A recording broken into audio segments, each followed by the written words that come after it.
Hepatitis B or C virus ఉన్న వాళ్ళతో మనం నార్మల్ జీవనం సాగించొచ్చా లేదనేది నా ప్రశ్న. దానికి నా సమాధానం వచ్చి అవుననే చెప్తాను. సో, ఈ హెపటైటిస్ వైరస్ వల్ల వచ్చే లక్షణాలు ఏముంటాయంటే, మనకు కళ్ళు పసుపు కలర్‌గా మారటం, యూరిన్ డార్క్‌గా రావటం, అలసట ఉండటం, పొట్ట వాపు రావటం, కాళ్ళలో వాపులు రావటం వల్ల మనకి సమస్యలనేవి ఎదురవుతాయి.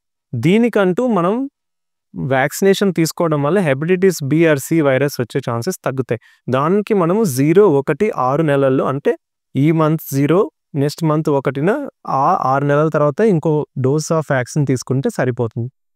వీటికి వేరే వాళ్ళకు వచ్చే ప్రాబ్లమ్ ఎలా వస్తుందంటే, మనం వేరే వాళ్ళు యూజ్ చేసిన సిరింజెస్ వాడడం వల్ల గానీ, ఎక్కువ మందితో సెక్స్ చేయడం వల్ల గానీ, లేకపోతే అమ్మకు హెపటైటిస్ వైరస్ ఉంటే పిల్లలకి కూడా వచ్చే ఛాన్సెస్ ఉంటాయి.